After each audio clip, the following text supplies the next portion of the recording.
lead coaches. Good Auburn. grief, Auburn. No, I mean I congratulate Auburn for giving people second and third chances. Yeah, let's bring the You know, biggest you know sleazeballs in all of college athletics. Let's bring them all to Auburn. yeah. Well, that's where they're gathering, right there on the plains. Our poll question of the week: what was the biggest factor in the Gamecocks' win over Clemson? Your choices: offensive play calling, forcing turnovers, winning field position. It was just their time. Hmm. We've had 328 votes, 42.1% winning the field position, That was big. 24.7 forcing turnovers, 18% say it was just their time. And I think there's something to that. I agree I with you think too. South Carolina Mhm. might have played with a little bit more of an edge because they just wanted it because they hadn't had it in so long. And 15.2% offensive play calling, the reason. All right, let's get to your phone calls as promised. We'll step aside and hear what you folks have to say. We'll have Zach Willis 7:30 to give us a more coaching viewpoint of what transpired on Saturday. We go to Billy in Charleston. First up tonight here on Sports Talk. Billy, welcome in. How are you? I'm doing real good, Phil. How are you doing? Hey, we're doing great. Thank you. First of all, I want to know if we need to call you Mr. Phil, Mr. Prophet Phil, or what would you like to be called? Because if I remember correctly, back later on in the summer, you predicted Carolina to go 8-4, and people are kind of Mm-hmm. ragging you then Yeah, I too, think weren't they? you know, it's Did not easy. I told somebody on my way in, it's not easy being right all the time, but sure did. a Right. lesser man couldn't handle it. But I feel like Then, I've got it under control. Don't forget, you got that part right. And yeah, the Mitch, I think I'm most proud of suggesting that Mitch Jeter would kick the field goal to win the game. I think I'm most proud of that. now, That was now, spot in on. all honesty, Phil, out the games that you said 8-4, did you think those would be one or two that Carolina would win out, or do you think that was just uh, I thought that, as I was going over the season and looking at it, I mean, they set themselves back by losing to Missouri. Okay. correct? And that put them behind the eight ball there as far as trying to get to 8 wins. Um, who thought Tennessee was going to be as dynamic as they became? And that game looked out of reach, and they turned around and beat them. Clemson, I thought by the time this game rolled around, I'll be honest with you, I spoke to the Sumter Touchdown Club the Friday before the USC Florida game, and they always ask, it's the last meeting of the year for them. I always give the prediction on the USC Clemson game or my prophecy. Right. I don't do predictions, I deliver prophecies. And anyway, the my prediction, my prophecy was, I think I said 27-24 South Carolina. Most people in the room just laughed at me. I could hear them Mm-hmm. gasp when I said that. I said, okay, that's as of today. Let's see what happens. Then after they went and played so poorly at Florida, I thought to myself, you're going to look really stupid in a couple of weeks because they're going to get rolled by Tennessee and creamed by Clemson just based on how they played against Florida. So Like what everybody else thought. just goes to show you, you just don't know week to week what you're going to get. I got two more things too. On with the Spencer Rattler situation, I'm thinking there might be a possibility he might want to come back just to prove to people after what happened to Oklahoma and him being knocked out the starting position, and then for him to transfer to Carolina. And after the rough start that he got off of, I'm just wondering how much his ego's going to make him think that, well, maybe he can do something more and win a Heisman Trophy at South Carolina, do something no other quarterback does, while he can transfer to another school like South Carolina. Do you think that could be a possibility? I mean, look, everything's a possibility, but you just look at common sense here. He's getting older. The quarterback coach is leaving. Yeah, and He's the money situation. if he stays, if he stays with them through the bowl game, which now that he should stay with them through the bowl game and if he has a great performance against, say, a Florida State or a Notre Dame in the bowl game on top of the other two, the He's NFL guys, gone. they don't care about the rest of the season. They want to see what you did that week or the last couple of weeks. They see a red hot quarterback, and then he'll have his private workouts and his private throwing sessions. He'll light it up. So yeah, I think you're going to see the end of the Spencer Rattler era at South Carolina here after the bowl game, assuming he plays in the bowl game. And I tell you one more thing: if South Carolina does play Notre Dame, and they would end up beating Notre Dame, how much of a slap in the face would that be to Clemson and Clemson fans in the whole after what we've been through within the last 7 years for not us only doing that, but beating Notre Dame, a team that pretty much squashed them. I mean, that would be something I think would probably be unheard of, especially coming from a team that was unranked prior to those two games. Yeah, that'd just be another huge feather in the old Gamecock cap if they're able to beat whoever they play in the bowl game. But let me just say this, and thank you for the phone call, Billy and Chris. You know, if you're South Carolina, you're feeling great right now. Of course, you're feeling great. You've gone way beyond what was expected. You beat Clemson for the first time in forever, and things are looking great. You have a chance to win 9 games to match what Will Muschamp did in his second year, and that would all be great. But you know, I'm not trying to take any of the steam out of your boiling pot of hot water here. But it can. Who's going to be the quarterback next year? You know, who's going to be the offensive coordinator? You're going to lose some key players. You're going to lose both your corners, probably. You're going to lose some of that defensive front. You could lose the bulk of that offensive line. Now, you know, you live in the portal. You got a chance to replace a lot of these guys in a hurry, but there's no guarantees. So, I mean, does this mean, and this goes back to what I was trying to touch on at the beginning, does this mean South Carolina has arrived? Can they sit back and stick their chest out and say, hey, we're here, we're not going anywhere? Or is this, you know, have they peaked? That's what happened in the Muschamp. They peaked. The next year, of course, it started to slide on them, and then it got away from them. And next thing you know, you're looking for a new coach. So I'm saying enjoy it right now while you can, but they can't stop working. You know, they got to keep doing what they've been doing behind the scenes. You got to take what you've done and build on it now. Shane Beamer said something a couple of weeks ago that I was interested to see how this would play out. He talked about this is not the old Carolina, and they've proven that the last 2 weeks. Don't you believe if this were a Will Muschamp team was down 14-0 Clemson, they would have lost 45-0? This team certainly had a lot of fight in it for sure.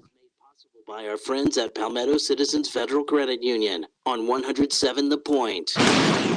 And here's tonight's forecast. Clear and cool this evening with the low dipping down to 41. Tomorrow, absolutely wonderful with sunny skies and a high temp of 68. Things change Wednesday with rain, while on Thursday we're back to the sun. But with a cold front rolling through and a high of only 55 and a low that night of 31. Brian Leonard with your On Point local weather. Hey, it's the Cigar Militia. We want to thank the Midlands for a wonderful first year. Thank you for helping us grow. We had no idea we had so many good friends out there. One thing I love about the cigar culture is we all have our favorite brands, but we're also willing to try new ones too. Come in and get your old standby, or have one of our knowledgeable staff members walk you through the humidor to your new favorite. We're at 1410 Colonial Life Boulevard in the same plaza as the Melting Pot Restaurant. With SRN News, I'm Keith Peters reporting. President Joe Biden is calling on Congress to pass legislation to intervene and block a railroad strike before next month's deadline in the stalled contract talks. Biden said Monday that a tentative agreement approved in September provided a pay raise for workers, health care benefits, and a better leave policy.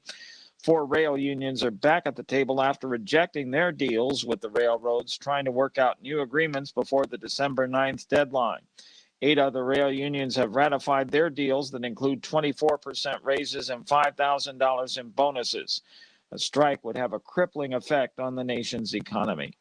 On Wall Street, the Dow down by 497 points. The Nasdaq dropped 176, with the S&P 500 lower by 62. Oil up 96 cents to $77.24 a barrel. This is SRN News. Attention listeners, con artists have many tricks for stealing your money, but the AARP Fraud Watch Network is here to help you protect yourself and your family. We give you the tools you need to spot and avoid scams. So listen for the AARP Fraud Watch Network alerts. Use our scam tracking map to see the latest scams and sign up for prevention tips and alerts from law enforcement. To learn how to outsmart con artists before they strike, visit aarp.org/fraudwatchnetwork. Ho, ho, ho. 'Tis the season to satisfy your firearm needs. Shooter's Choice in West Columbia is fully stocked. Are you ready? Shooter's Choice has a huge selection of in-stock merchandise to fill your holiday wants and needs. Firearms and accessories, scopes, ammo, gun safes, all with tremendous sales going on through the holiday season. They have it all in stock. They're ready and waiting for you to make your choice. Not sure what you need? Let one of the Shooter's Choice experts assist you in making the right decision. Remember, these folks hunt, they shoot, they're qualified to answer your questions. And if you're still stumped, gift cards are available to simplify things. Still not sure what to get someone? Try concealed weapon permit classes for the whole family, or choosing the perfect gun safe for the home always makes a perfect gift. So treat yourself this holiday season with a visit to Shooter's Choice on Sunset Boulevard in West Columbia for your Christmas gift needs, or shop online at shooterschoicesc.com. Make your first choice, your best choice. Make it Shooter's Choice. Hey y'all, it's Wilson at the Melting Pot. It's that time of the year again. No, I'm not talking about when we catch all 4 seasons in one day. Start thinking about your holiday parties and call the Melting Pot. We have everything you need to enhance your celebration. And while you're here discussing holiday plans, grab a gift card. The perfect stocking stuffer for that fondue lover in your family. Book your reservation now at 803-731-8500. The Melting Pot. You know where to find us at 1410 Colonial Life Boulevard, Columbia, SC 29210. Are you looking for free checking and free savings? Dave Ramsey here, telling you to go see my friends at Palmetto Citizens Federal Credit Union. They're not a mega bank that's so big they lose the ability to treat you like a human being. At Palmetto Citizens, you're not just a number, you're a member. Join today at any of their 14 locations or at palmettocitizens.org. Federally insured by the NCUA. It's November, time for us to get thankful.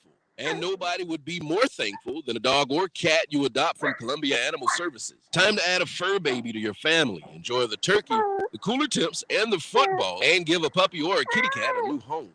The Thankful for Home Adoption Special lets you get your new dog or cat from the 21st through the end of the month for just $20. Visit petfinder.com and make your selection. That's petfinder.com. And thanks.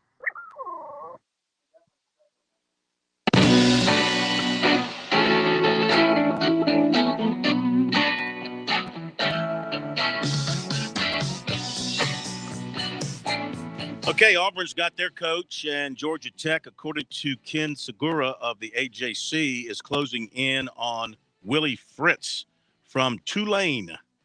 Deal is not in place, but all his signs are pointing towards Willie Fritz as the next coach at Tulane.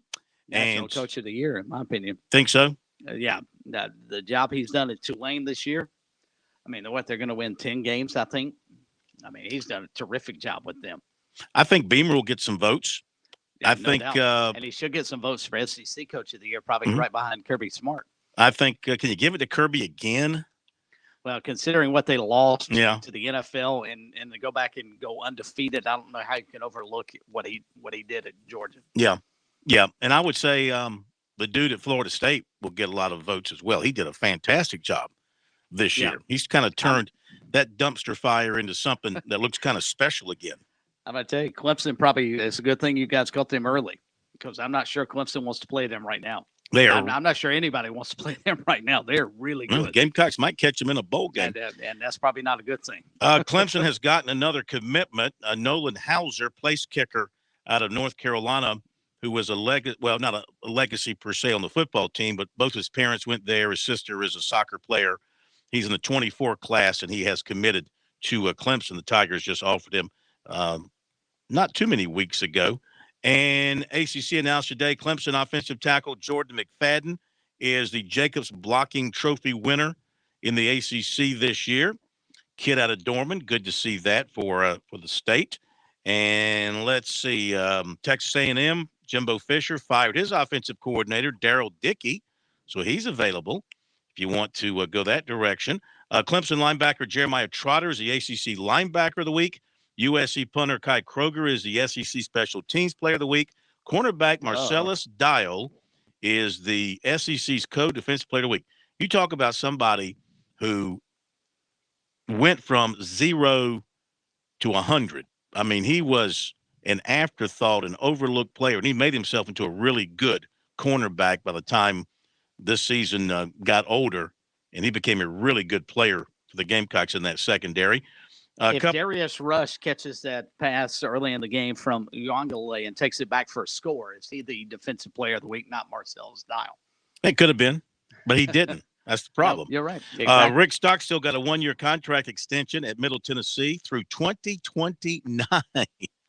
He probably thought, I'll Good be for here him. 3 or 4 years and I'm moving up. He's been there forever.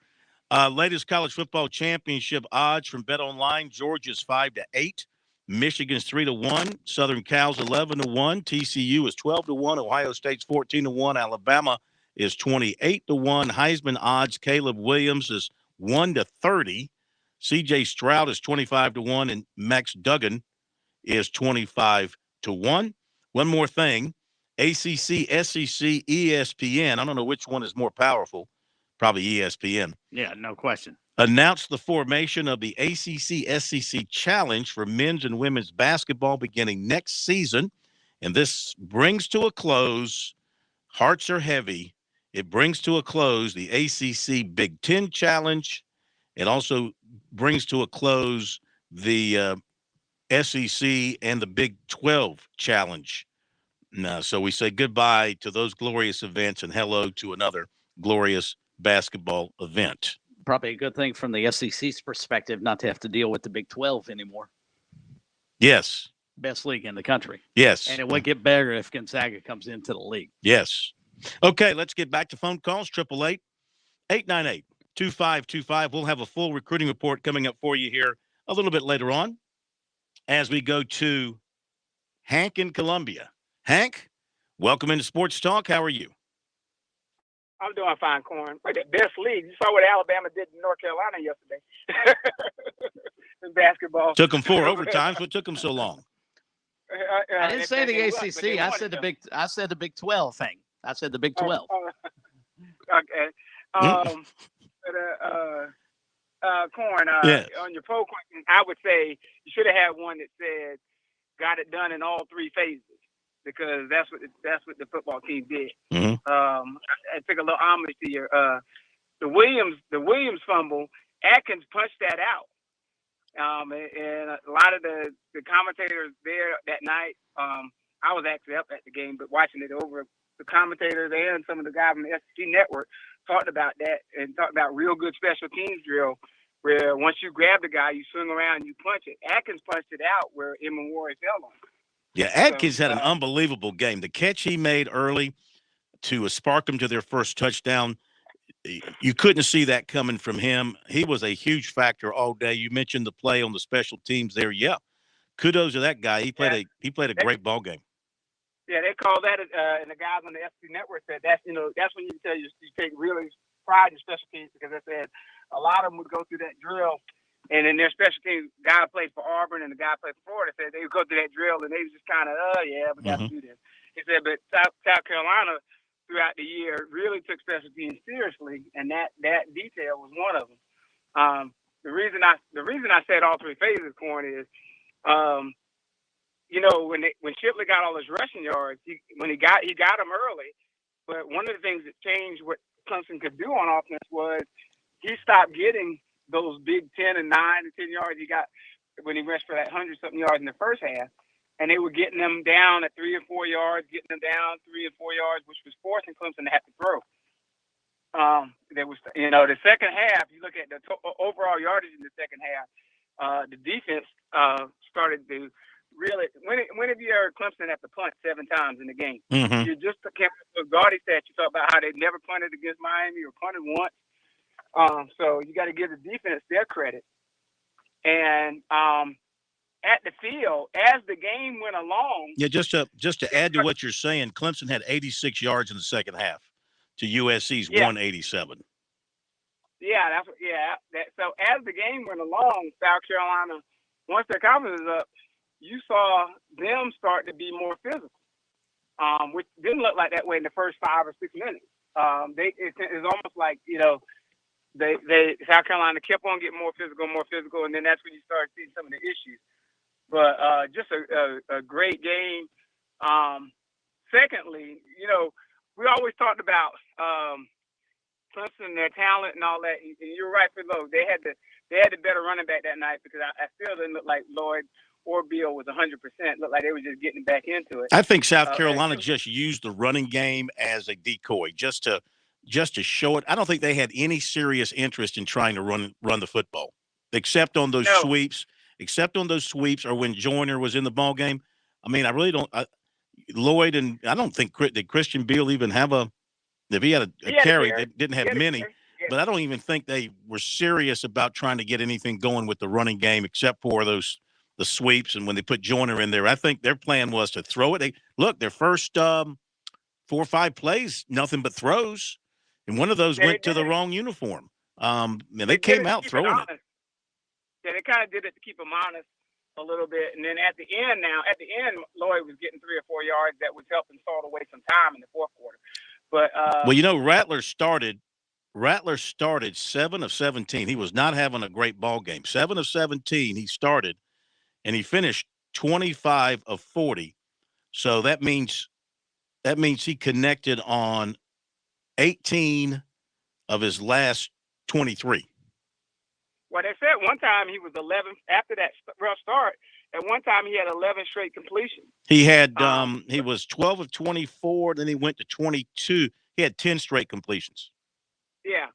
So just to be accurate, it was and it was but it was just an overall. That's why I said they played complementary football. It was an overall team effort to go down 14-0 and come back like that. Yeah. And when you always talk about players, I think Dabble got dipped by something he said a couple of years ago, though, Corn. You could take South Carolina's receivers play way better than Clemson receivers, and so you got to remember Dabble's the only one now, not Nick Saban, not Kirby Smart. Now Kirby Smart hadn't, but Nick Saban, the guy at Ohio State, all these guys said even though they recruit so well, they would go in the portal because they knew other people were going to be going in the portal to fix it. And you don't think Dabble with Clemson's offense couldn't have gone in the portal last year and got some receivers to come down and play in that offense? Juice Wells was very good, and so I think that's one thing he has to think about. And then also the fact that he didn't do any. There were no outside ideas from last year to this year when he changed coordinators. And in the second half, it just didn't seem like they could find a way once they started hitting Youngale to make that offense move. So, salutes to Carolina. Good win. All right. Thank you. Thank you very much. Yeah. Right now the Clemson people are eating their own. Their message boards are just lighting up their coaching staff. And, it's not a disaster at Clemson.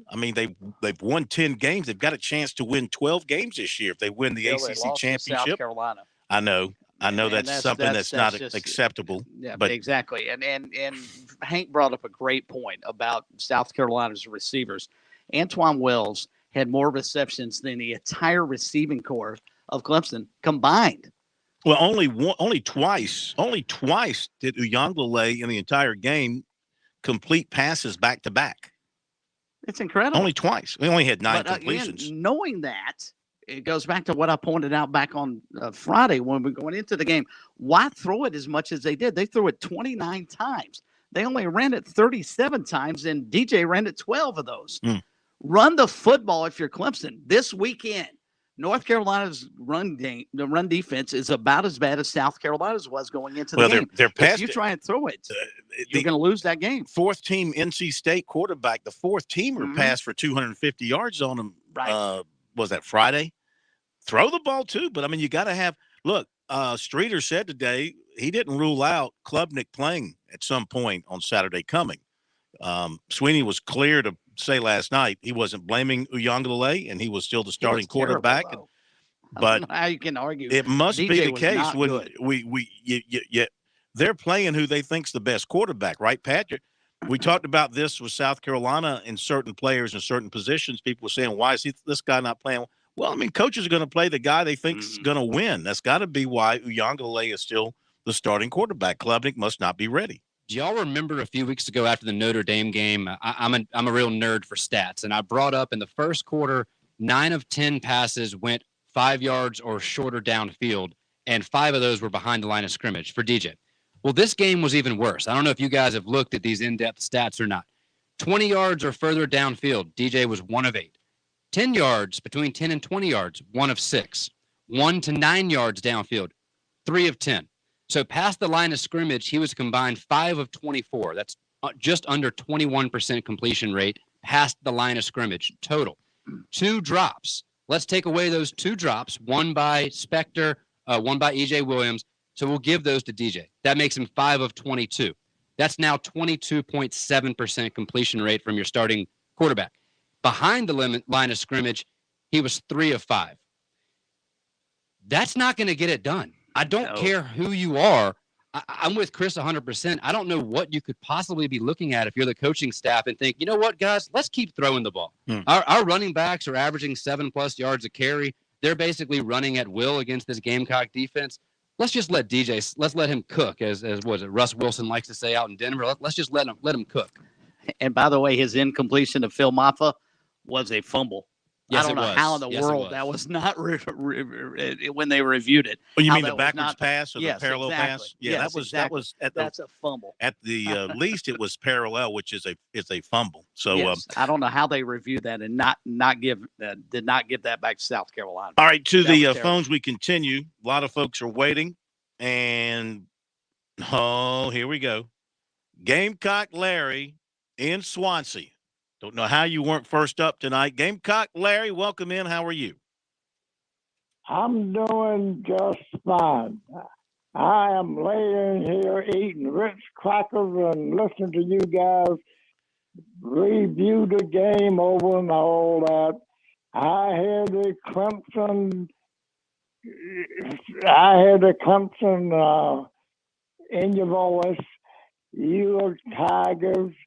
I can't call his name, but you guys got a quarterback problem. But I'm going to tell you something. Old Gamecock Larry started laughing about 1:15 Saturday afternoon because I knew it was all over then.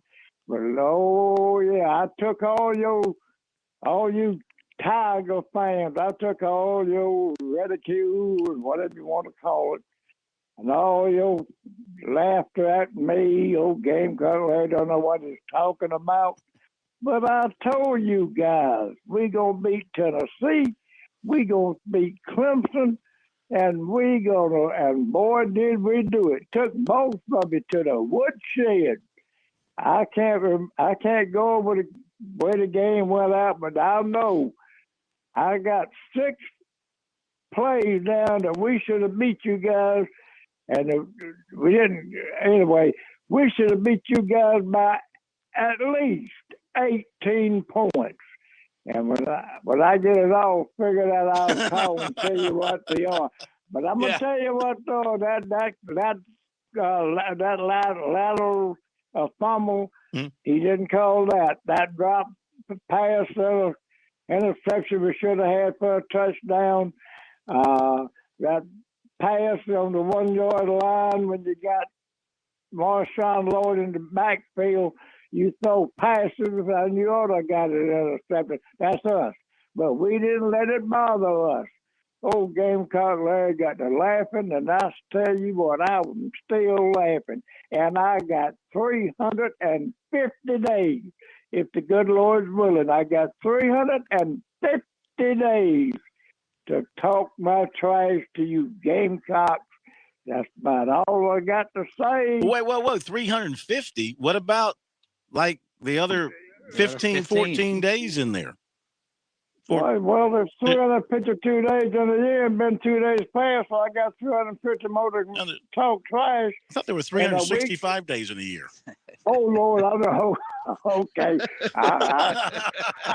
You got me thinking, too. I think there's 365. Yeah. Am I right, Pat? Okay. That's not check. Okay. So you got more time to crow about it than you thought. You got 2 extra weeks. But let me tell you something, Phil. You know what? I was beginning to wonder if I was going to ever get a chance to crow because it's been a while. But, boy, we on the way Dabo and the Tigers is going down, and I'm going to be a Tar Heel Saturday. I don't care whether it's in North Carolina, South Carolina. I'm going to be a Tar Heel. I'm not going to pull for the Tigers. 88 years hadn't pulled for them. Sure ain't going to start now. Go Gamecocks. Love all y'all. Have a good day. All right, Gamecock. He thought there were 350 days Concerned. in the year. I'm getting older quicker than I thought. Even Gamecock Larry gets a 2-week vacation There every you year. go. You know? Oh, by the way, I gave Uyangale one pass completion too many. He had 8 in the game, not 9. Yeah. I think I said 9. He had 8 in the game. And Juice Wells had 9 receptions on his own. Yeah. All right. Thank you, Larry. Good hearing from you. Phil, real quick, another note there, just wanted to point out while we're talking about DJ, he had the exact amount of passing yards last year and this year as well. Clemson also scored the exact amount of points last year and this year. 30 points last year, 30-0. This year you lose 31-30. But there's blame to go around. Do you put that on the offensive coordinator, maybe not running as much, so it was able to give South Carolina more opportunities? But I don't think so. South Carolina won the time of possession battle last year as well by nearly the same numbers. So then do you look to Wes Goodwin? Do you put blame on the defense for getting carved up by Spencer Rattler? But last year, there was a guy named Zeb Nolan throwing passes for the Gamecocks. No offense to Zeb, but there's a lot difference between a guy who was brought in he was a grad assistant, correct, to start the year? Yeah. Compared to a guy like Spencer Rattler, who many project to be a top 10 NFL draft pick whenever he decides to leave.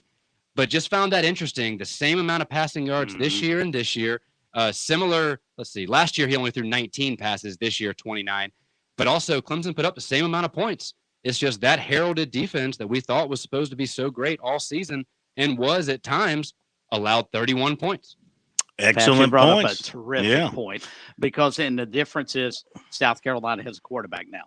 They did not last year. Yep. All right, let's continue. On the phone lines here on Sports Talk on this Monday after, we go next to, is it Ben in Georgetown?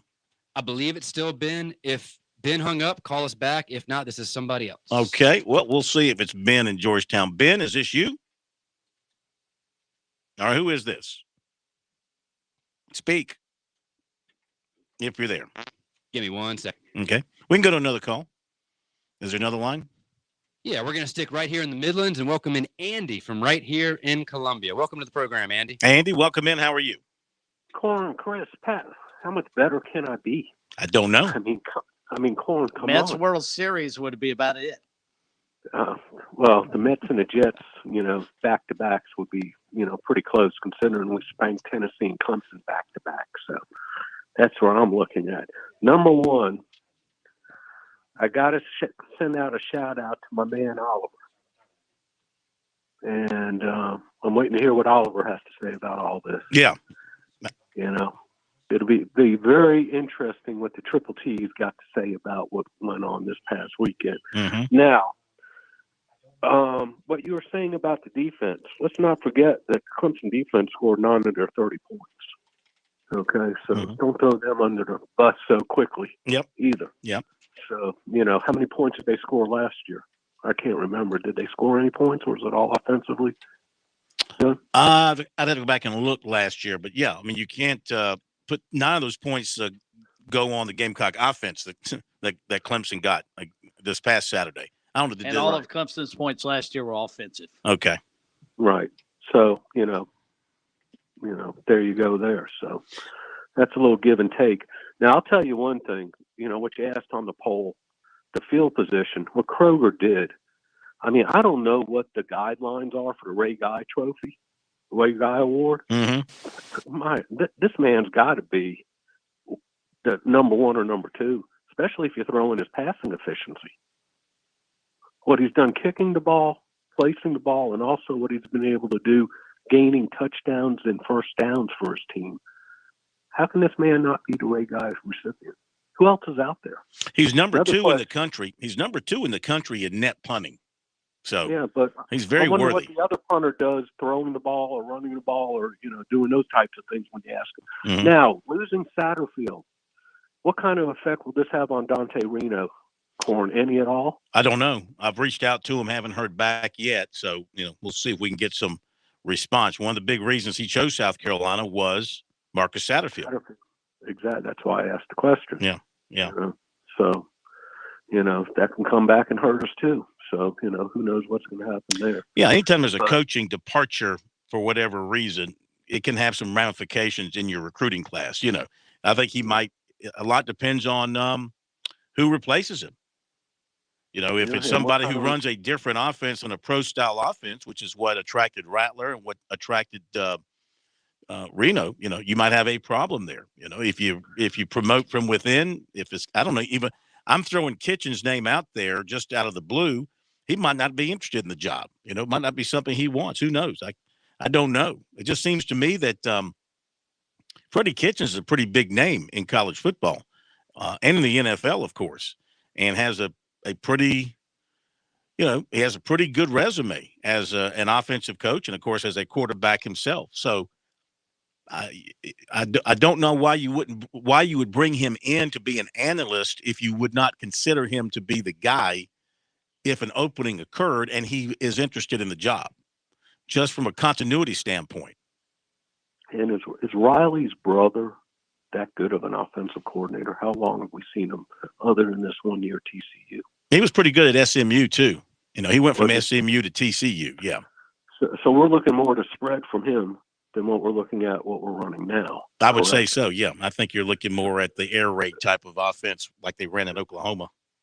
So we'd have to look at a whole new type of players that we'd want to bring in to run that type of offense than what we've been building in the past 2 years. Well, I don't know. I think they brought in receivers who turned out to be very good. They were not so good early.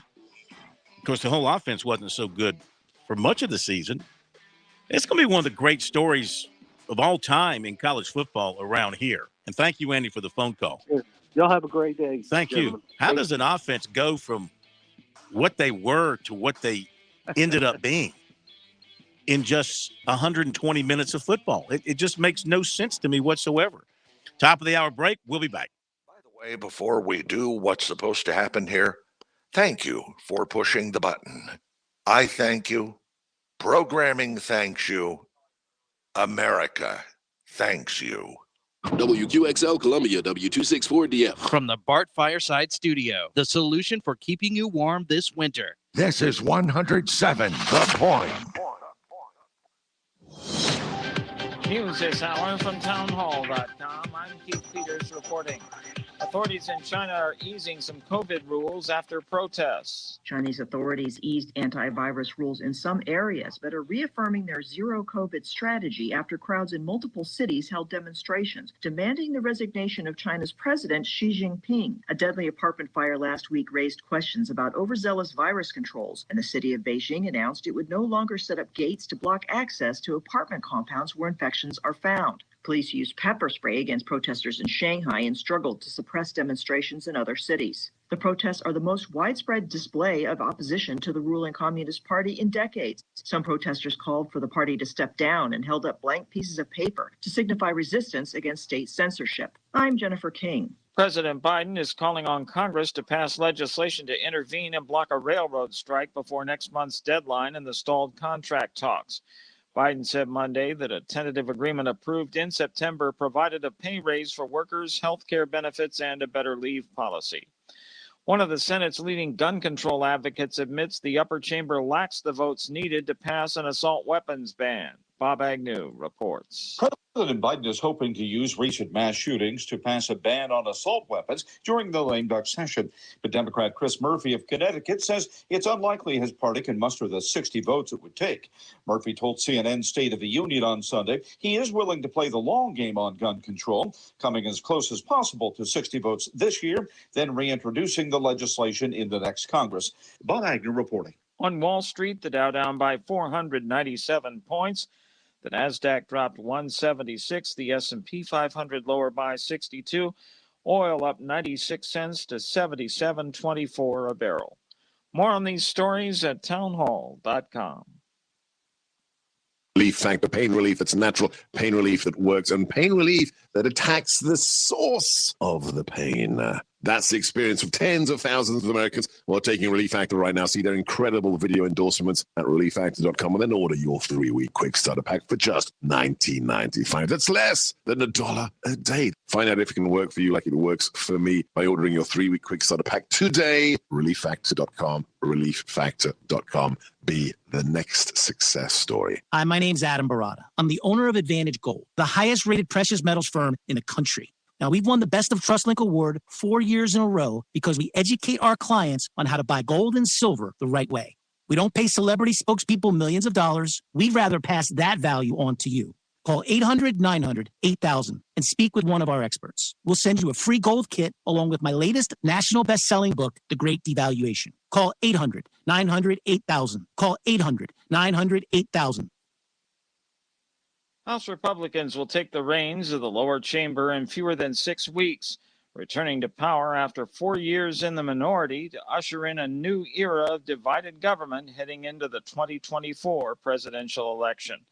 More from correspondent Bernie Bennett. The shift comes after 2 years when President Biden enjoyed Democratic control of the House and the Senate, and it will have drastic implications for the workings of Washington, setting the stage for countless clashes between the House and the administration over everything from government spending and border security to the fight against inflation and the future of Medicare and Social Security. Republicans are also promising to focus much of their energy on investigations, including the administration's handling of the southern border, charges of political bias at the Justice Department, and the business dealings of President Biden's son, Hunter. Bernie Bennett in Washington. Kentucky's Attorney General Daniel Cameron stands behind a pro-life state law that bans abortion. News and analysis at townhall.com. I'm Keith Peters. On Point Weather is made possible by our friends at Palmetto Citizens Federal Credit Union on 107 The Point. And here's tonight's forecast. Clear and cool this evening with a low dipping down to 41. Tomorrow, absolutely wonderful with sunny skies and a high temp of 68. Things change Wednesday with rain, while on Thursday, we're back to the sun. But with a cold front rolling through and a high of only 55 and a low that night of 31. Brian Leonard with your On Point local weather. WQXL Columbia, W264DF. From the Bart Fireside Studio, the solution for keeping you warm this winter. This is 107 The Point. Ooh, you shouldn't have pressed that button. Oh. Now you get this.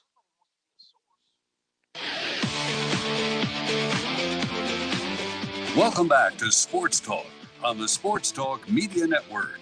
You can reach the guys with the South Carolina Education Lottery lucky number, 888-898-2525.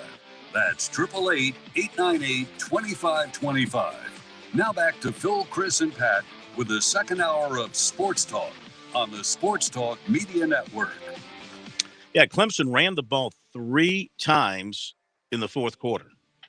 3 times. Insane. For -4 yards. South Carolina rushed it.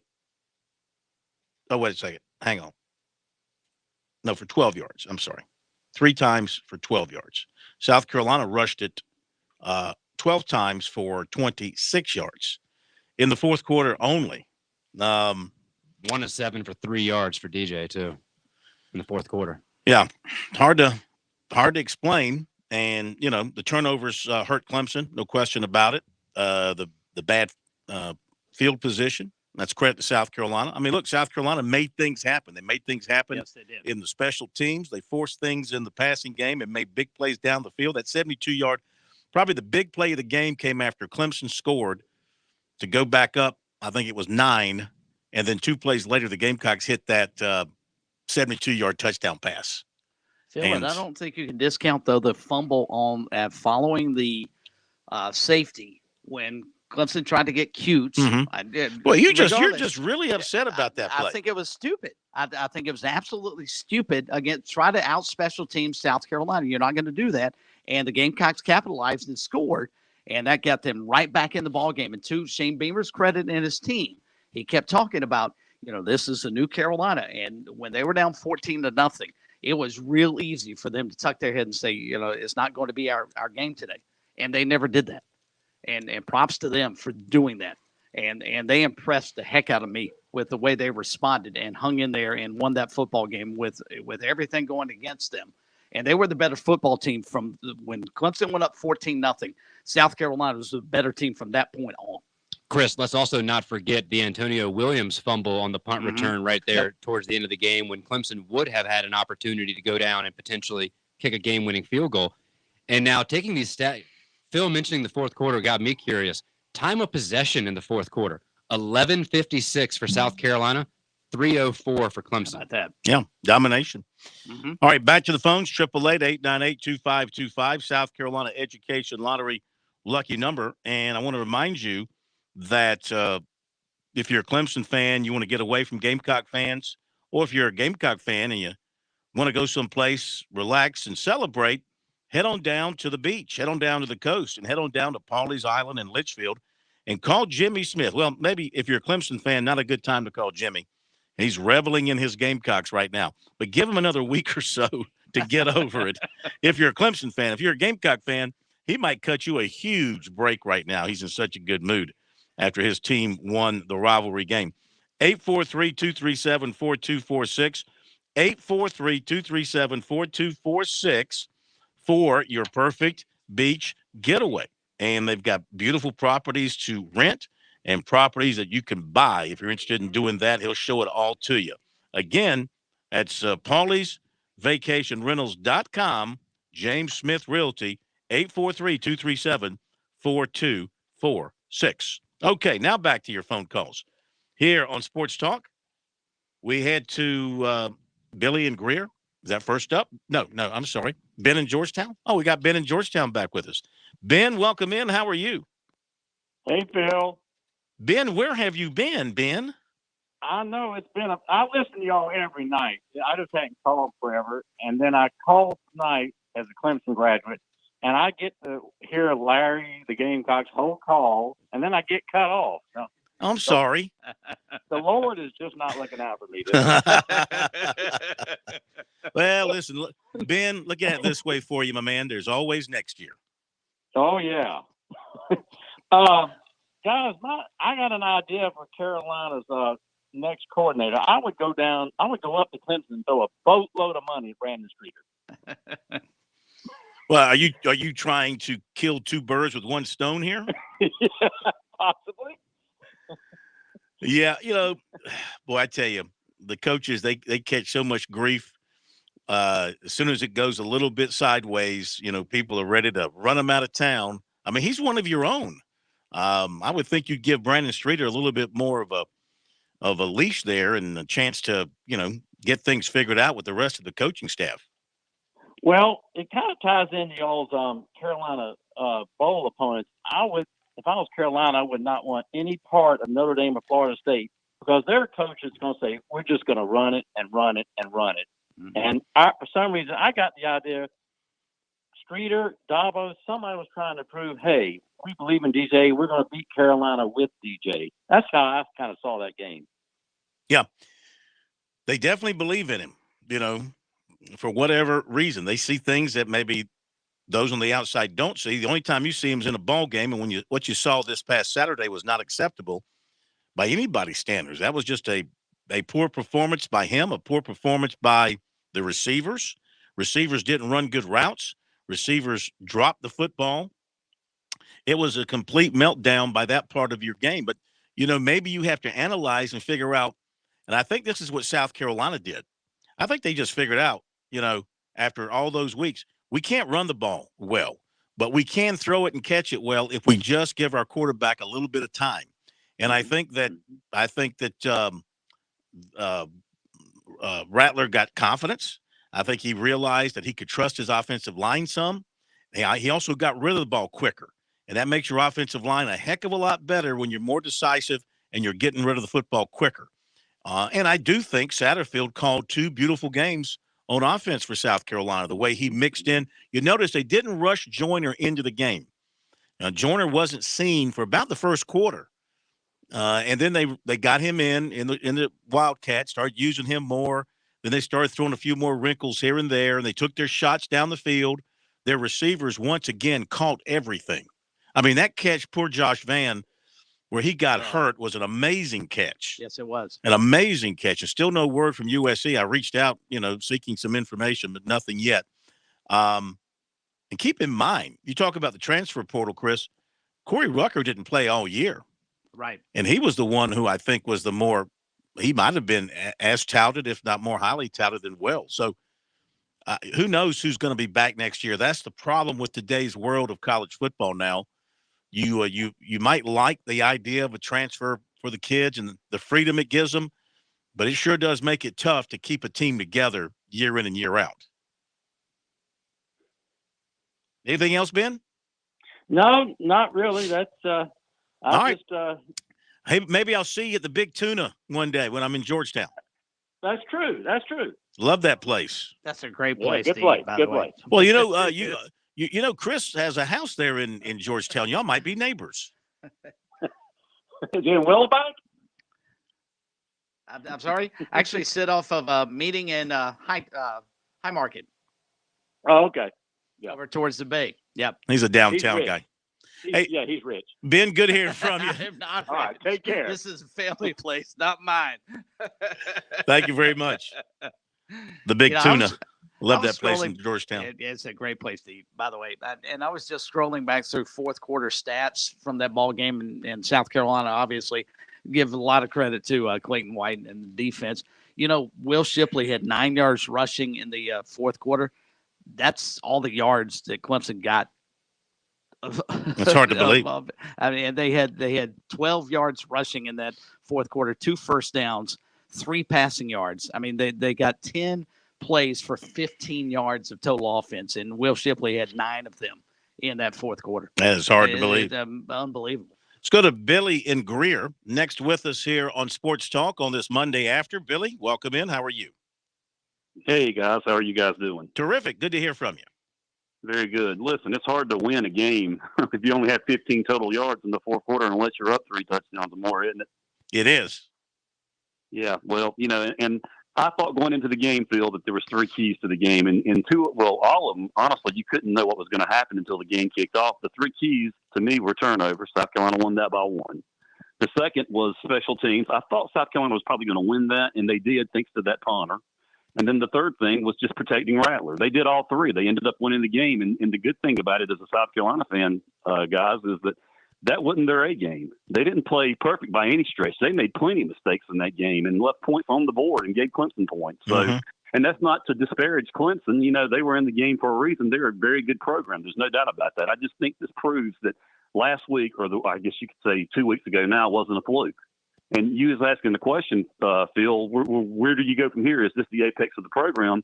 I don't think so. Let's hope not. But I think you just keep pushing forward. You've got to keep recruiting. I think Shane Beamer is building something special, it looks like. And, you know, in 2-3 years tops, they're going to expand the playoffs to 12 teams. I could see South Carolina being in discussion most years if that happens, if they continue on the route that they're on now. Well, think about this. And thank you for your phone call. Great hearing from you. Think about this, guys, from what was projected. Shows you how smart people are in June and July when they're selling magazines and subscriptions to websites. But South Carolina finished 3rd in the East, and they had the 3rd best record, tied for the 3rd best record in the SEC. Of course, Georgia had the best record.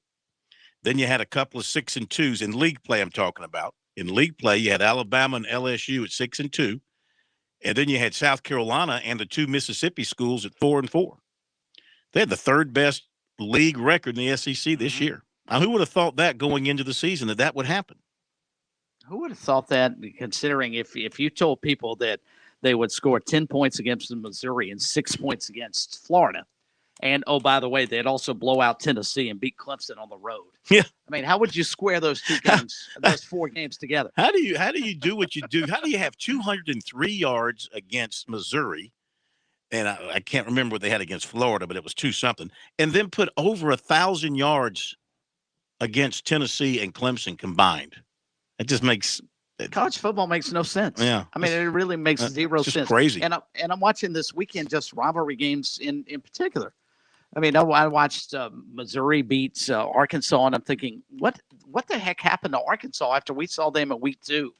Because I thought, I was like you, Phil, I thought Arkansas was one of the best teams in the country. And then Florida can't hang with Florida State. And early in the season, after Florida State beat LSU, who knew what they were going to be? And Florida State, and quite frankly, I'm probably from a Clemson perspective, it's a good thing you guys caught them early, because I'm not sure you'd want to play. If Florida State and Clemson were playing this weekend in the ACC championship game, who would you favor? Yeah. No, I mean, Florida State nearly got them down there in Tallahassee in the regular season.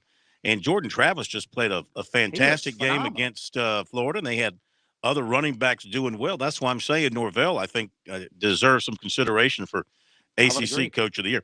Let's squeeze in another call. We got recruiting coming up as well. We go to Tar Hizzle in Charleston.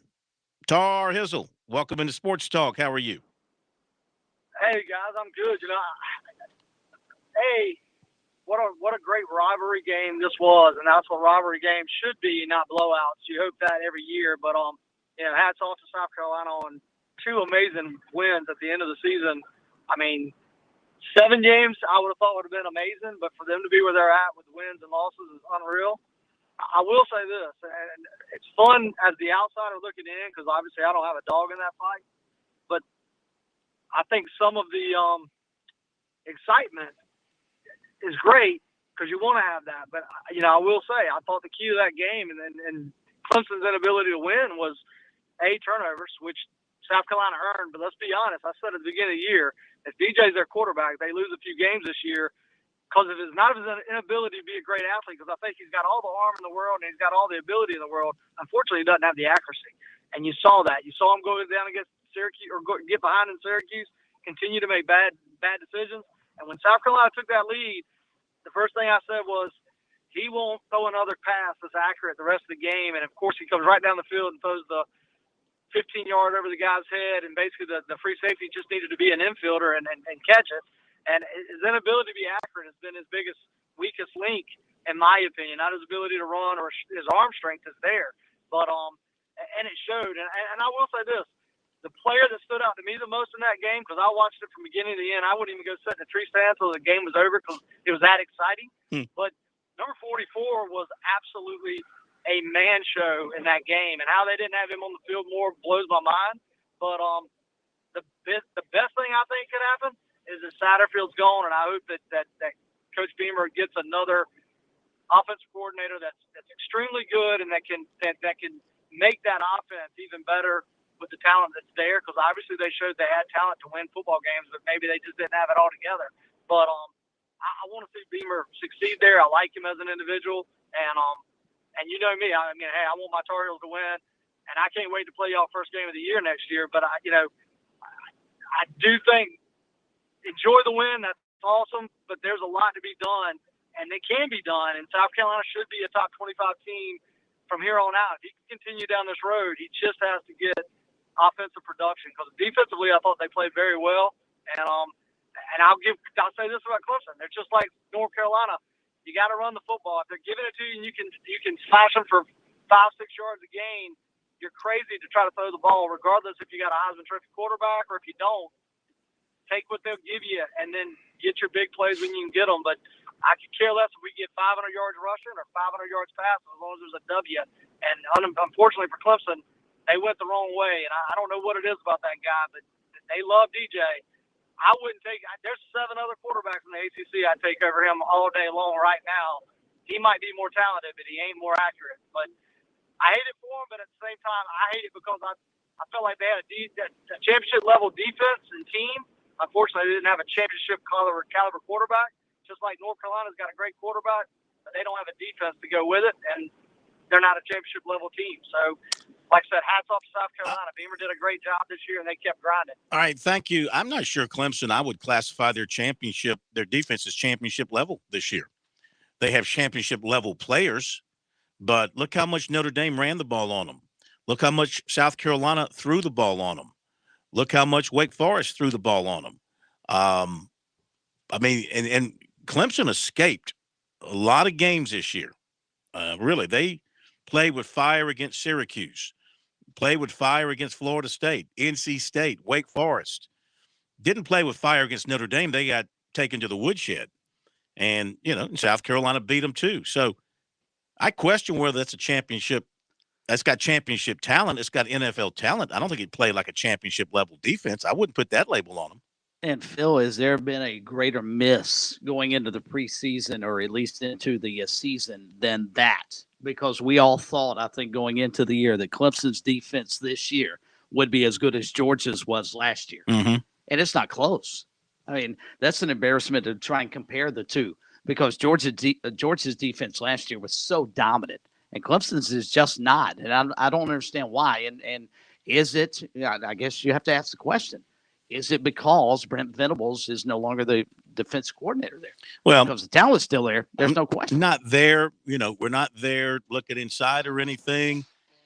Outside looking at it, there is such a difference in personalities between the two men. Yeah. And, I mean, does that impact the players and the way they play?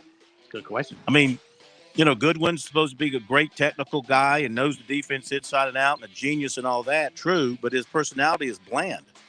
And Venables knows it, and also, he's spraying spit in your face, too. Venables had a get-back guy that had to keep him off the field. Right. Wes Goodwin is not quite as into it. I mean, in defensive players, you play with emotion. There was no more emotional defensive coordinator in the country than Venables. Be back in a moment. I'm attorney Jim Corbett. I love sports, and I've helped people for over 30 years. Contact me at jim@jimcorbettattorney.com when the insurance company won't pay your claim or you have complicated issues. Some other business causes your business to lose money, jim@jimcorbettattorney.com. When you lose a relative and find out you got cut out of a will or don't get what was promised. When you have serious injury, like from a wreck or mishap or on the job, jim@jimcorbettattorney.com. We're with Major Billy Downer of DNR. Of course, South Carolina is great for the hunters, Major. What do the hunters need to remember before they get out in the fields? It seems like every other show we're talking about hunting safety of some sort. One thing we want hunters in this state to remember is always identify your target and what lies beyond it. Make sure before you pull that trigger that you know what you're looking at. Whether it's a turkey during turkey season or a deer during deer season, you know you're identifying features of your game. You know what's beyond that target in case you miss. Learn more about the great outdoors in South Carolina with Major Billy Downer on SC Wild here on the Sports Talk Media Network. When your day calls for some winning, why not watch your favorite football team at Dave & Buster's? We've got massive HD TVs and hundreds of the hottest new games. Sip from our chef-crafted cocktail menu with exclusive drinks such as the Strawberry Watermelon Margarita or Dangerous Waters. Cheer on the team with Cantina Nachos or wings featuring one of our 12 wing flavors. When your day calls for some winning, it's time for Dave & Buster's, where you can watch the games and play the games. Locations in Greenville, Columbia, and Myrtle Beach. Thank you. Thank you for world-traveling rocket scientists, for tires bigger than your grandma's house, for 3D printing research, for artists in residency. Thank you for all the things that take us to the next level. Thank you for playing the lottery, for funding scholarships, for funding grants, for funding innovation in this state. Thank you. The South Carolina Education Lottery. When you play, we all win. Join the Trailblaze Challenge, the endurance hike program where big hearts come together for big steps to create hope for local Wish families through Make-A-Wish, South Carolina. This spring, take part in a new journey on the Palmetto Trail. From sunrise on the highest peak in South Carolina to the coastal marshes of the Lowcountry, hikers of all levels can support critically ill children, enjoy and explore the outdoors, and build South Carolina pride and community through an all-inclusive hike experience. Visit sctrailblazechallenge.org to learn how to get started. That's sctrailblazechallenge.org. Touchstone Energy Cooperative members save more on electricity, and members save more on insurance, groceries, healthcare, restaurants, travel, concerts, and sporting events through Co-op Connections.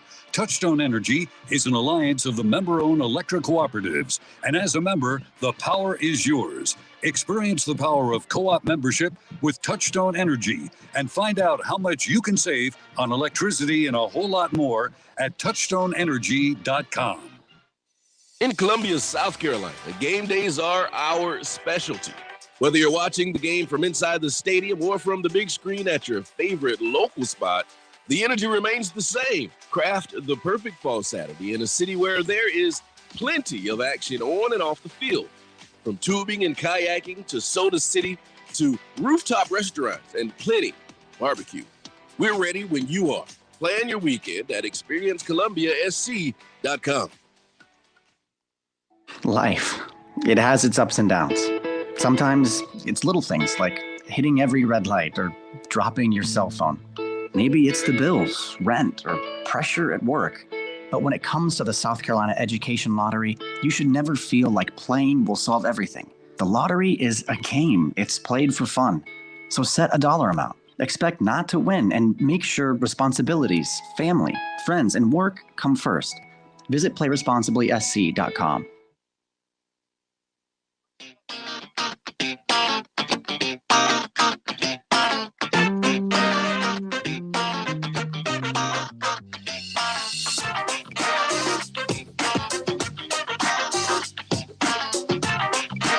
All right, try and squeeze in one, maybe two calls before Zach, then more calls after Zach, and also recruiting after Zach. And we go next to Stephen in Columbia. Thank you for your patience, Stephen. Welcome into Sports Talk. Hey, thanks, Phil. You need a definition of insanity, doing the same thing over and over and expecting a different result. I've heard that. Brandon Streeter and Tyler Grisham have to go. So if Dabo is truly as competitive or more competitive than he is loyal, you've got to get rid of those guys. The wide receiver, give me a break. We've done nothing but just deteriorate. We've got a true freshman that led all receivers in a deep, talented receiver group. So what is just so amazing, and I don't put this on DJ, I feel bad for that kid. I feel bad for the fans. I feel bad for the team because this coaching staff lost this game.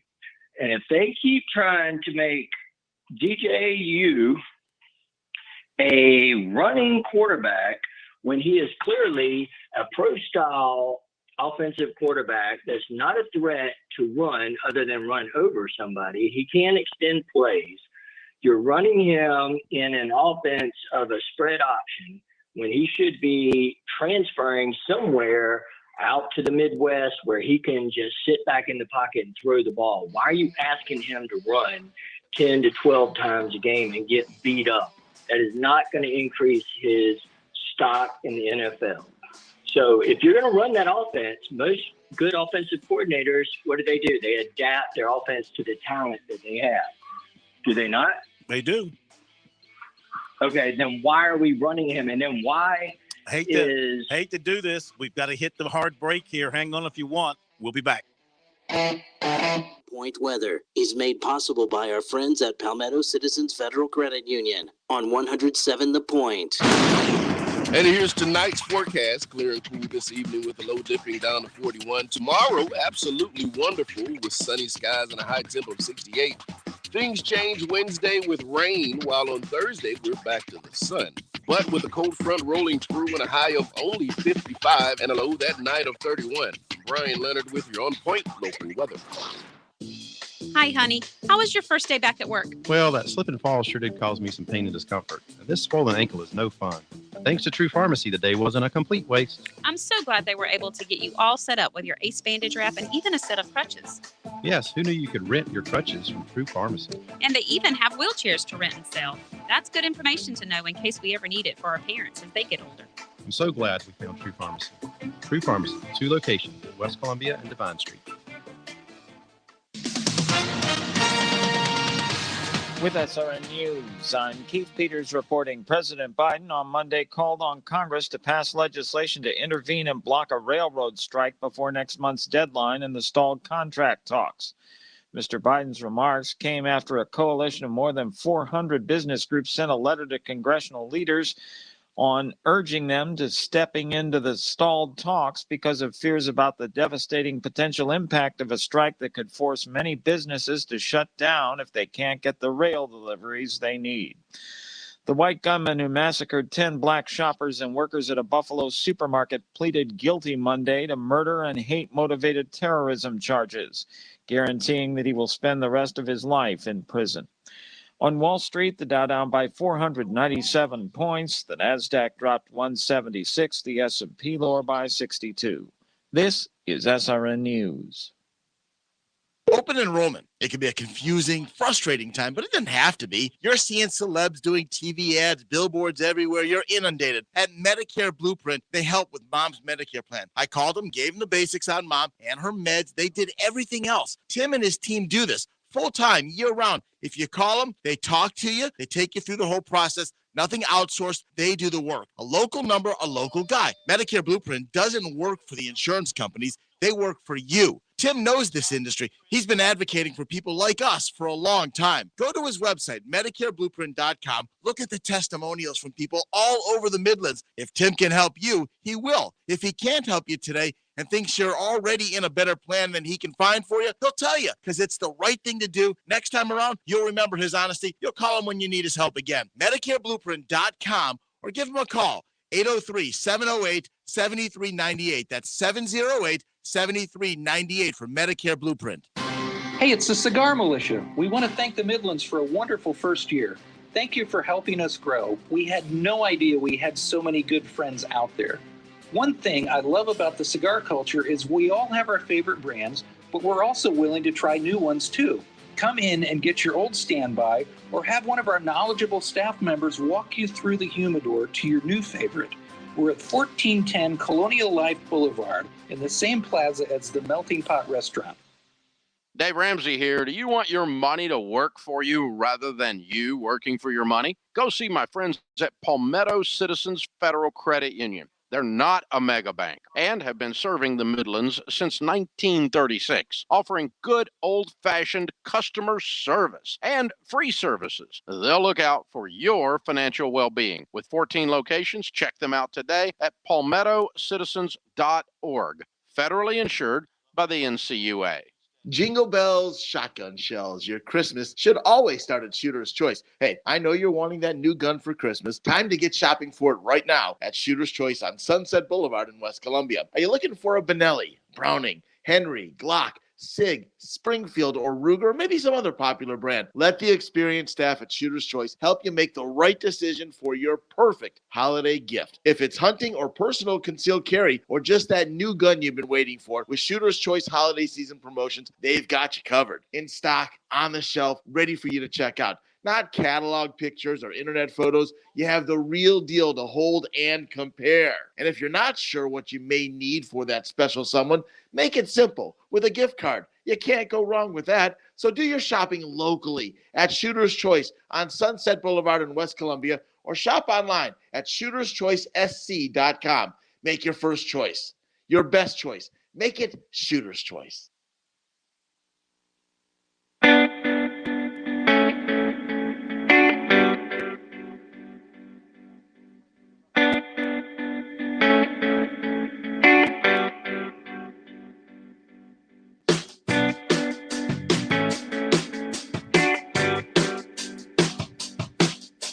All right, 1st and 10 with Zach Willis in just a moment. But, Steven, we promised he could finish up getting it off his chest. Don't like anybody going to bed with heavy stuff on the chest. So go ahead, Steven. I appreciate it. So Brandon Streeter's comment about he ran his butt off. He was the second leading rusher. He's the quarterback. He went 8 for 27. Why do you have one of the slowest men on the team, the second leading rusher? What does that tell you about your offensive game plan? I mean, my God, just put 3 running backs back there and run the Wildcat if you can't throw the ball. And if you can't adapt, and what makes me so frustrated is if Dabo Swinney can fire Billy Napier and he's the head coach at Florida, he better do something for the Clemson fans with Brandon Streeter and Tyler Grisham. Or, he's just digging his own grave. Steven, thank you very much. Appreciate the phone call. We will maybe hit a couple of more calls toward the end. If not, we'll pick you back up tomorrow night on a Talking Tuesday with calls. But right now, it is time. We've all shared our thoughts, uneducated as they might be, about the football game. Let's get an educated thought or two, a man who watches the game with a critical eye, then he goes back and he breaks down the tape. He finds things the rest of us couldn't find with a telescope and with 20/20 vision, which we long ago lost. So welcome in for another edition of 1st and 10, the coach, Zach Willis. Well, you just heard Stephen, and that was one of the kinder Clemson calls we've had tonight. Tiger fans are spewing nails right now.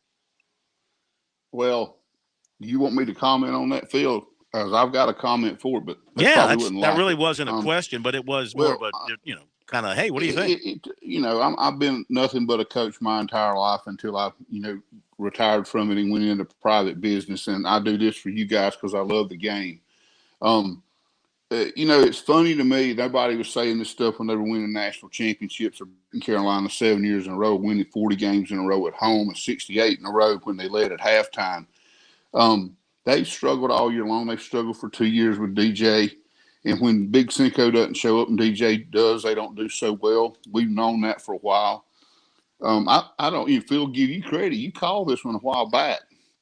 Made the call that this might happen, and you thought it would happen. A lot of people, including myself, were hesitant to go against, what Clemson had been able to do for so many years, and as a tribute to what Coach Sweeney and his entire staff has done. But in the first half of that football game, they were rolling along, doing what they needed to do to win. But, about midway through, I guess, the third quarter, you and I were having our inter-game text conversation. You could feel a shift. And South Carolina just would not go away. And I'll stop there so you guys can ask me. But for any of you guys out there, fans that want to fire people, 3 weeks ago, South Carolina fans wanted to bench. Some wanted to bench Rattler and fire Satterfield. You should have nothing to say in the way of crowing if you did that. Because if you had your way, you would have gotten blown out of the water Saturday. And just to put it in, and for the Clemson fans who are that hurt over losing to a rival for the first time in 8 years, same goes for you. Go find something else to do. There's plenty more people to fill that stadium. I can promise you that. What did you see? My 2 cents. Yeah, that's cool. What did you see as you went back and broke it all down? And we'll get to the Clemson side of things in a moment. But what did you see as the turning point for South Carolina? Big time. Last two games, big time pass protection improvement from the offensive line. Coach Atkins was on the sidelines. I saw his son played an incredible game. I think had the game of his life, probably catching the football, showed a tremendous amount of character, which you want to see out of a coach's kid, and he represented that demographic well. Spencer Rattler was able to overcome first half mistakes and turn it into second half magic. The receivers, while they didn't separate a ton at times, were able to go up and get the jump ball, made circus catches. Josh Vann got hurt making an incredible catch, 1 of 2. And, of course, 3 Wells again, just a flat-out winner. And it was a team effort. Everybody contributed. Bell contributed. It was a total team effort on the offensive side. And defensively, the cornerbacks and defensive backs just made it basically impossible for Clemson to throw the football in the second half. And then, of course, they iced it with the special teams, that punt team, and 2 turnovers on special teams, one on the kickoff and one on the punt team that pretty much put it away. What did you see in the Clemson secondary that allowed South Carolina, for example, the 72-yard pass and other big pass completions over the top? I think Dabo was asked after the game about the performance of the safeties in particular, and singled out was Makuba, who had issues, I guess, throughout the game. What did you see as the issues back there? Well, I mean, it looked to me like they were doing decent until had the kid thrown out for targeting. And they gave up a big play after that, 72-yarder. And I believe that was, again, to Wells, who was a thorn in their side all day long. Vann was until he got hurt. But South Carolina's kids were given footballs that they could make plays on. Spencer Rattler throws, and I've said this for a lot of weeks now, throws the best deep ball I've seen out of a college kid in a very long time, if ever. He can put the ball in places and windows that basically the good Lord's gifted him to do it. There's no coach that can take credit for that. That's just a natural ability that he alone possesses. And there were times where Clemson had decent coverage, even good coverage, and Carolina's kids made great catches, but the ball was late. He laid it in their hands. He did that against Tennessee. And what happens in a college kid's mind is you have things happening to you that have never happened or happened rarely. And in Tennessee, this happened to Tennessee. It didn't happen one time. You think, well, one time, but then it's over. and over and over. And I got great coverage on this guy, and he's catching. I can't get to the ball, but he's catching it like it's nothing. Well, that goes back to Spencer Rattler. And that happened, and it formed a crack, and it was a fissure, and it was a wedge, and they broke. And when the big penalty happened, there was arguments on the sidelines. I couldn't see for myself, but the TV commentators commented on separating players. So I think there was some friction, them wanting to win maybe too much, pushing hard to win, and then just not having a good game and losing their focus, which I think they did there for a while. Mm-hmm. 1st and 10 tonight here on Sports Talk with Zach Willis. And, Coach, I'll pick up on that point about sort of the mentality of a rivalry game. Going into the contest, I felt like Clemson always believed they were going to win and expected to win, and South Carolina hoped they could win. How much is that true? And secondly, when did you maybe see that turn, if it did, in that ball game on Saturday? It with Wells' touchdown. When they were down, I think it was 30-21, and they came. Clemson had just scored. I think Shipley may have run one in, and they come back, and Rattler gets out of the pocket by design, hits Wells with a 73-yard touchdown pass, and at that, my remark was Clemson's in trouble. South Carolina's not going away today, and Clemson, if you notice, over this 40-game winning streak, they have a couple of different ways, and I've not talked about this before, but it's pertinent now. At home, they either come out really fast and fade and then maybe make another push late in the game to put the game away, but they get a big lead, sit on it, kind of manage it, and then come back and then late third quarter make another big push, but they play kind of flat early to mid second quarter through most of the third quarter. That's kind of what happened Saturday, but then we have the other one where they come out flat and turn it on late and end up blowing whoever it is out. They've come out flat for quite a while now at home. That's where their flattest performances have been over the course of the last several years, if you want to. And again, now we're nitpicking here, but that's a pattern, and it caught them. And again, they only lost by 1 point. If they'd have got blown out, I might be a little bit more sympathetic to some of these angry fans, but this is a rivalry, and those cats in the Garnet have just beat the number 5 team in the country and beat them bad. They put 63 points on a very good Tennessee football team, made them look bad, and the offensive line we cannot diminish, and I don't want to get away from your question, but the offensive line, the pass protection has improved by 1,000% in the last 2 weeks. I don't know what they changed or what they did, but all the credit in the world goes to that offensive line for protecting against an incredible Clemson front. We didn't hear any names called we usually hear on the Clemson defense. We didn't hear their names called. They weren't irrelevant, but they just were not as impactful as they usually are. Mm-hmm. I realize it's not as big a travel trip for South Carolina as it is, say, if they go to Missouri, but is there anything to the fact that road teams seem to play better on a noon start than the home team because they don't have to sit around the hotel all afternoon and get ready for a night game? I tell you what, I've always believed since early on in my coaching career that there was. I think that's an incredible point. I don't know where you got it from, but that is an old belief in coaching circles. And when I say that, I mean that is a very complimentary thing. The worst thing you can have is a night game on the road in the SEC, and they play a ton of them, and that's why road teams have a hard time. When you've seen Alabama struggle or lose a lot of times, at earliest a 3:30 kick on CBS, for that marquee game.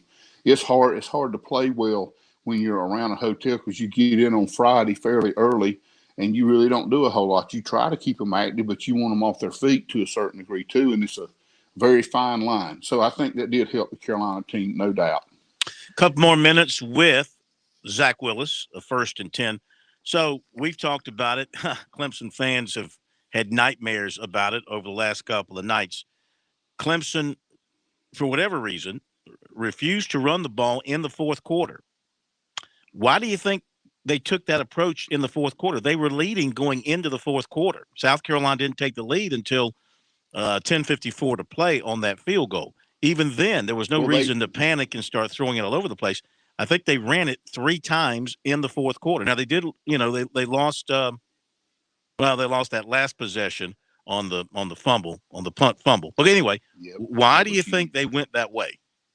Well, I think basically, and I can't answer that for Coach Sweeney and his staff, okay? But I would say this. South Carolina did exactly what at least I would have done. They dared DJ to throw the football. They dared Clemson to throw the ball, and Clemson took it and said, we're going to do it and we're going to win. And they put their faith in their quarterback, and it didn't happen, their receivers, and it didn't happen. That's what I saw. They loaded the box up, and when they did try to run it, South Carolina met them in the hole and stuffed them. Now, they hadn't stuffed them all game long, but remember the punt team. How many they down inside the 5-yard line? I know of at least 2, maybe 3, and they forced a fumble when they had a little bit better field position. I mean, it was just a nightmare for Clemson, and it was everything going right. Just everything culminated. The game plan that Coach Beamer and his staff had just came together. It dovetailed together perfectly. So they basically took their defense, and they had great cornerback coverage the whole game. They played with basically 3 corners.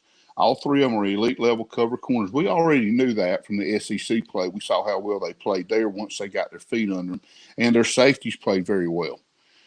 They didn't play great. I think the corners played great, but I think they thought they played great the last half of the season, especially the last 2 weeks. But it was the coverage that South Carolina played in the box presence, which means they were putting as many as 8 or 9 guys in the box on Clemson. And when I say daring them to throw, if there's one slip, it's a touchdown. But South Carolina didn't slip. And they made, DJ showed up and Big Cinco didn't. And remember when we talked about this in the weeks leading up, I said this will be the difference in the game. It's going to be DJ Uyunglele. Did I say that right? I hope I got it close. You're close.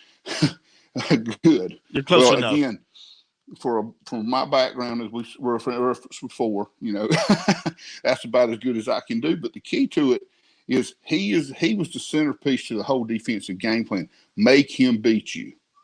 And I think that's what they did. And Clemson tried to run the ball a few times, but South Carolina's got 3 blue chip defensive linemen sitting there. And they weren't really good against the run when they had to play with 1 less in the box and they really needed. But when they got 1 more in there than you can block, they get pretty good. Heck, anybody does. You got to throw them to get them off your back. And there's a talent differential between the 2 teams, but not that big a talent differential, especially when your quarterback's not able to throw it at all. And he just, poor fella, and I feel bad for the kid. I'm not pulling for anybody here, but I hate to center my whole thing around one position.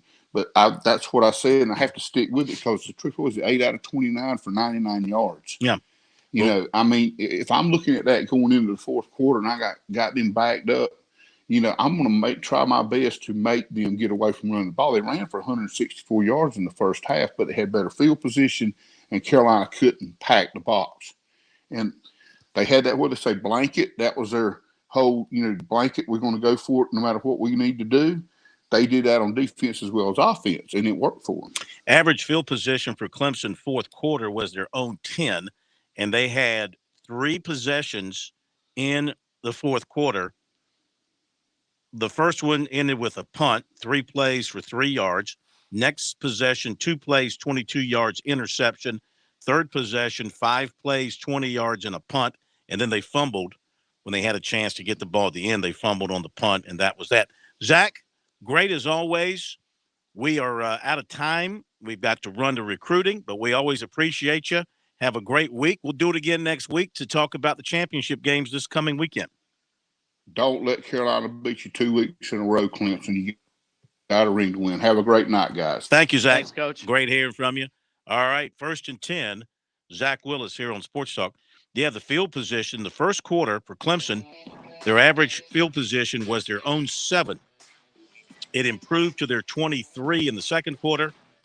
3rd quarter, their own 32. In the 4th quarter, their own 10.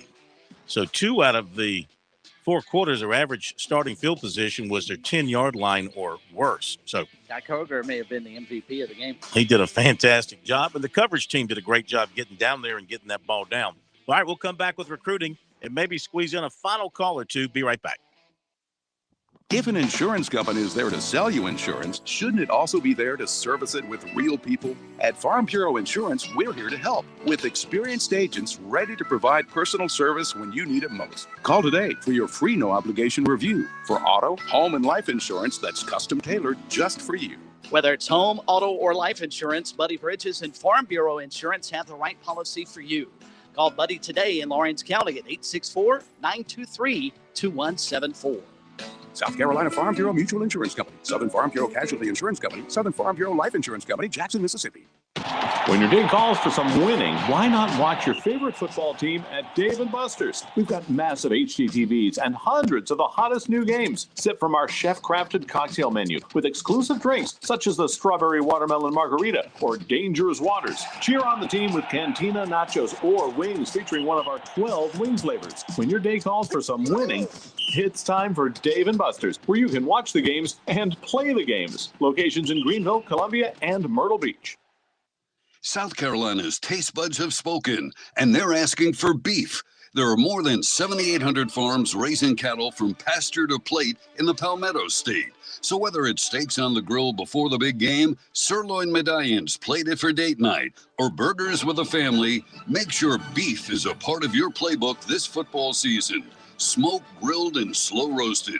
Find the best way to enjoy your beef at sccattle.org. Beef, it's what's for dinner in South Carolina. Funded by the South Carolina Beef Council, part of the Beef Checkoff Program.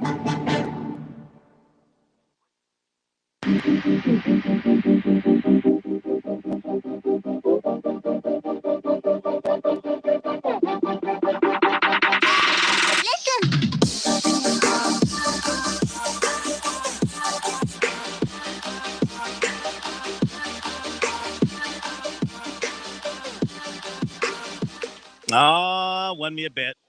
Won me a bet, took a sucker. You know, there's a lot of fish out there in the sea. You know that, Chris? Sometimes you just have to put the bait out there. And when they take the bait, you just have to set the hook. And when you set the hook, you just have to reel them in. You know what I mean? Oh, I reeled in a big fish. Won me a major bet, a Sea Whales lunch. I consider that a major, grandiose event. And, you know, you don't have to have somebody take you out for yourself because it's really cheap enough to pay for yourself. It's only $13 for the daily luncheon buffet. They're back at it all this week after the holiday. I'm sure that they are fired up, pumped up, jacked up after the weekend and after getting some rest. So you're going to get their best effort. You get their best effort every day at Seawells when they present the daily luncheon buffet. You get over there this week, enjoy yourself. And if you got something that needs the best in the catering business for nearly 80 years, that is only one call that needs to be made, and that's to Seawells at 803-771-7385, SeawellsCateringSC.com online.